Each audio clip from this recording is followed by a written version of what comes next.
In this video, we're going to be learning about carb cycling, how to cycle your carbohydrates depending upon your activity level to lose weight. Hello everybody, this is Mike Kohler coming to you from Mike Kohler Fitness. Actually, I've been a gym owner, fitness trainer, and a nutritional coach for over 25 years. And in this video, we're going to talk about carb cycling, what carb cycling is, and how you can use it to help you lose weight. Okay. Well, first, all carb cycling means is that you're going to vary your carbohydrates depending upon your activity level or your pretty much your workout for the day. Okay. For example, like today, it was my long, easy aerobic day. Like once every 4 days, I just take a nice, easy, comfortable 4-hour walk. I actually love it. It's one of my favorite things to do all week. So on a day when my activity level is relatively low, I mean, I'm not exerting myself too much, I'm doing a long, easy workout, that's a day when I cycle down my carbohydrates. On a day like today, I keep my carbohydrates, I would say no more than maybe 50 grams of carbohydrates. So it's 4 calories per gram. I'm only eating about 200 calories of carbohydrates. And actually, I just did another video on resistant starches. Resistant starches are carbohydrates that are resistant to digestion, so you only digest about half the amount of calories. So a lot of carbohydrates I eat are actually resistant starches, so maybe that 200 calories may even be as low as 100 calories for the day. So for example, on a day when I'm not exerting myself too hard, I'm taking long, easy walks. I am on my feet all day, I'm training people.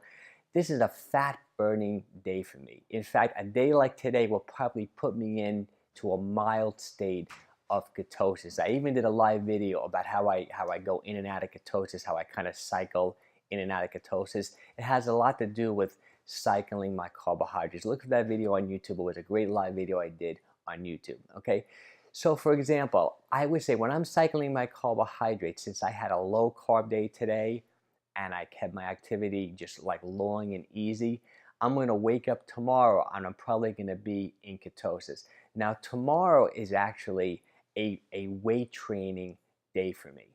And a weight training day, that means I'm going to be working hard anaerobically. So I need to burn carbohydrates to have a good, hard, effective weight training session.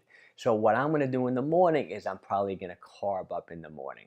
Okay? So I'm going to increase my carbohydrates when I need to. I'm going to cycle up. So I'm going to probably have, I would say I'll probably have 200 grams of carbohydrates, probably split between morning and lunch, and then I'm going to work out, do my resistance training in the afternoon.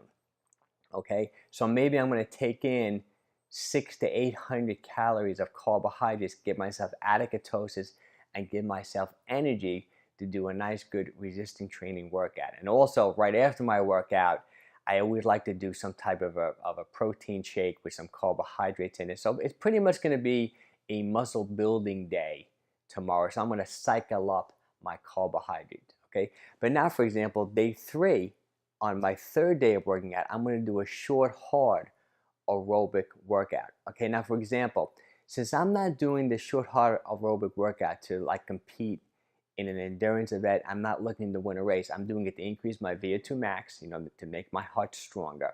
But I don't necessarily have to be like at peak optimal performance. So I'm probably going to cut back down on my carbohydrates a little bit. I'm not going to load up. I'm not going to be in ketosis, but by no means am I going to be eating 200 grams of carbohydrates in the morning or at lunch. I generally work out in the afternoon because I own a gym. I'm a fitness trainer. I'm nutritional coaching people. I'm very, very busy in the morning, so I generally work out around midday, around 1, 2 o'clock every single day. So I'm going to cut back on my carbohydrates, to maybe 100 grams or so for that day, limited to about maybe 400 calories. I don't think I'll be in ketosis. I'll have enough carbohydrates to work out. Plus, I do that short, hard aerobic workout. That aerobic workout will probably put me back into a mild state of ketosis. Plus, doing a hard interval type workout, you get that EPOC, exercise post oxygen consumption, meaning that, I'm going to burn some extra calories. It's going to increase my metabolism. I'm going to burn some extra calories, for 24 hours or so after a hard interval workout like that. So I'm going to get some calorie burning there. I'm going to be burning some carbohydrates. It's probably going to put me back into a mild state of ketosis.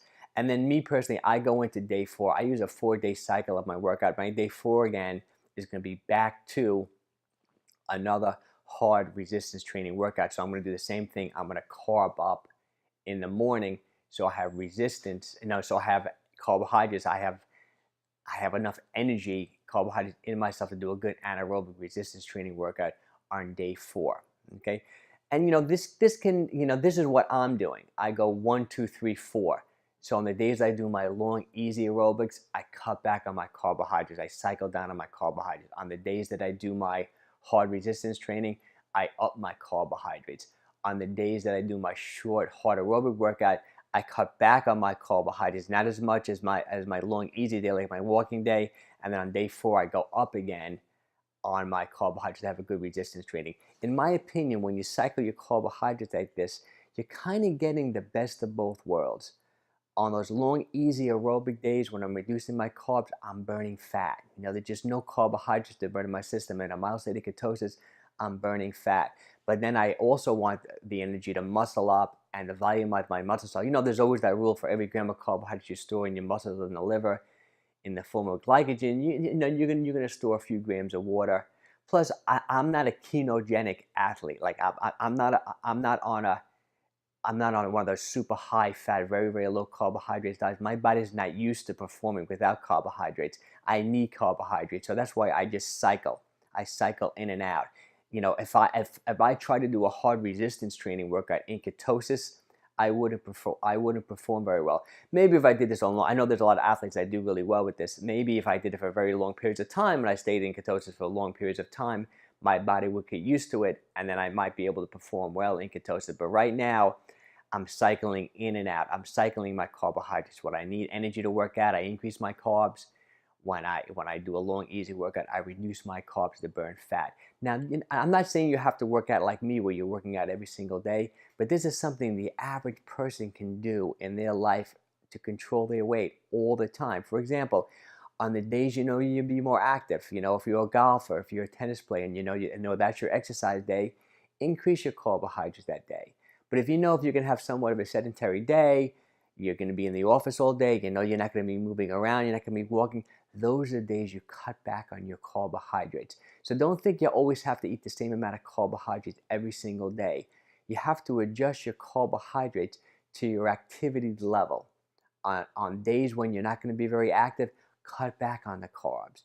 On the days when you're going to be more active, eat more carbohydrates. Like I always said, you should be controlling your weight mostly with how many carbohydrates you eat.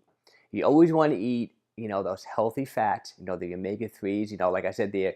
I always say this before, there's no such thing as essential carbohydrates. There are essential fatty acids that you have to get from your diet. So you always have to eat a reasonable amount of healthy fats, or those omega-3 fats, like the fish oils. You want the olive oils.